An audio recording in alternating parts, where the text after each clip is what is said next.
শেখ হাসিনার পরম বন্ধু ভারতের প্রধানমন্ত্রী নরেন্দ্র মোদী শেখ হাসিনার চরম বিপদে সেটি প্রমাণও করেছেন তিনি। তবে শত চেষ্টা করেও বাংলাদেশে তাকে টিকিয়ে রাখতে পারেনি মোদী সরকার।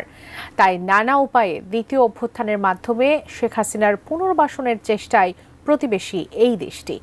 সবশেষ ইসকনকে ব্যবহার করে সেই মরণ কামড় দিতে চেয়েছিলেন নরেন্দ্র মোদী, তবে সেখানেও ব্যর্থ তারা।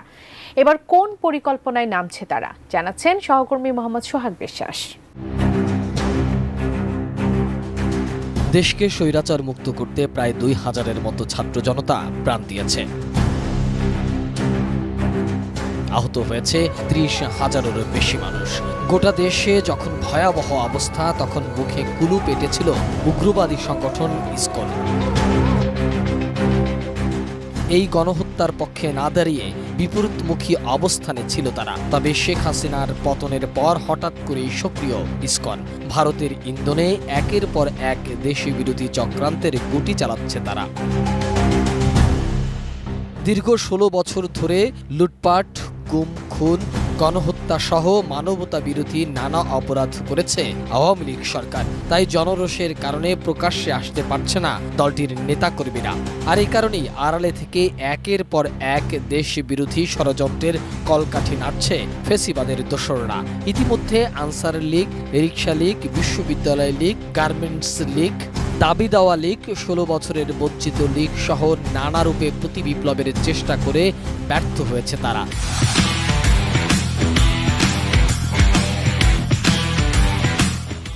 এসব করে সাধারণ মানুষের জনজীবন অতিষ্ঠ করে তোলে আওয়ামী লীগ। সবশেষ ২৫ নভেম্বর সারা দেশ থেকে কিস্তি লীগের সদস্যদের এনে শাহবাগে সমাবেশ করতেও ব্যর্থ হয় তারা।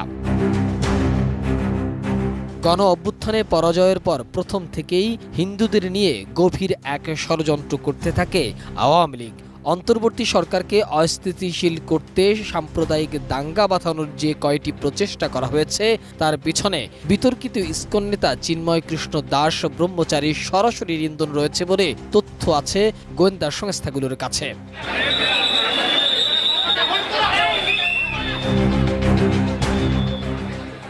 রাষ্ট্রদ্রোহ মামলার এই আসামি চট্টগ্রামের জমি দখল, সাম্প্রদায়িক উস্কানি সহ নানা অনৈতিক কর্মকাণ্ডের হোতা। এতদিন পর্দার আড়ালে থেকে তাকে ব্যবহার করে কলকাঠি নাড়ছিল ভারত ও আওয়ামী লীগ। ২৫ নভেম্বর রাষ্ট্রদ্রোহ মামলায় তাকে আটক করলে সঙ্গে সঙ্গে প্রতিবাদী বিবৃতি দেয় ফেসিবাদী আওয়ামী লীগ। প্রকাশ্যে এই হঠকারী বিবৃতির মাধ্যমে আওয়ামী লীগের মুসলিম ও দেশবিরোধী ষড়যন্ত্রের মুখোশ উন্মোচন হয়েছে বলে মনে করছেন নেটিজেনরা। বাংলাদেশ আওয়ামী লীগের প্রেসিডিয়াম সদস্য জাহাঙ্গীর কবির নানক সোমবার এক বিবৃতিতে চিন্ময় কৃষ্ণ দাসকে গ্রেপ্তারের তীব্র নিন্দা ও প্রতিবাদ জানিয়ে এবং অনতিবিলম্বে তার মুক্তির দাবি করেছেন।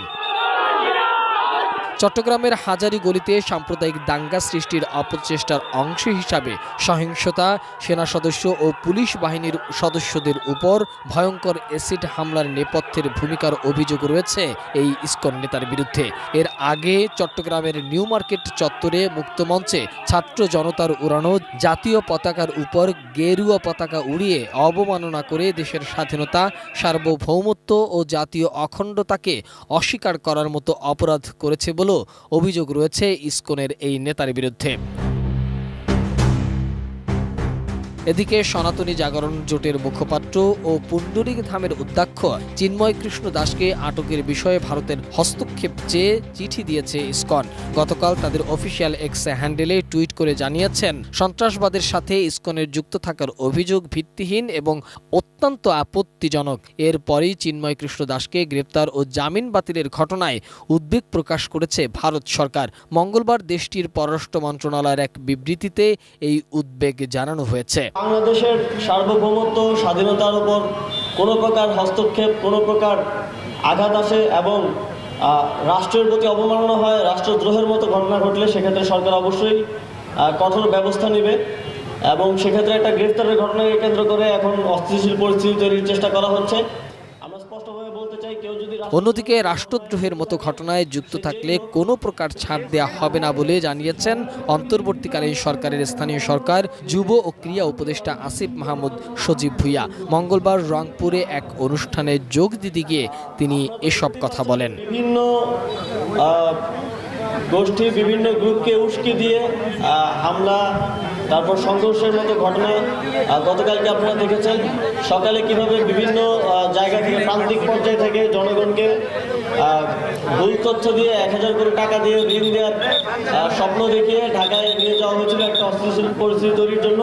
কিন্তু আমাদের আইনশৃঙ্খলা বাহিনী এবং সর্বোপরি ছাত্রদের অংশগ্রহণের মাধ্যমে সেই পরিকল্পনাকে নস্যাৎ করা হয়েছে এবং এই ধরনের আর কোনো ষড়যন্ত্র কিংবা পরিকল্পনা করা হলে সে বিষয়ে যথাযথ ব্যবস্থা নেওয়া হবে।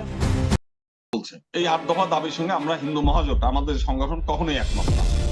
এবং এই 8 দফা দাবিটা তৈরি করে দিয়েছিল মূলত আওয়ামী লীগ।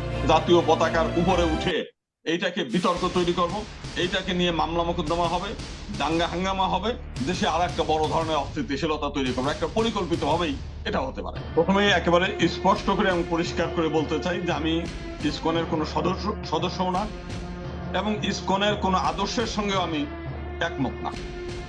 ইসকনের কোনো কর্মসূচিতেও আমি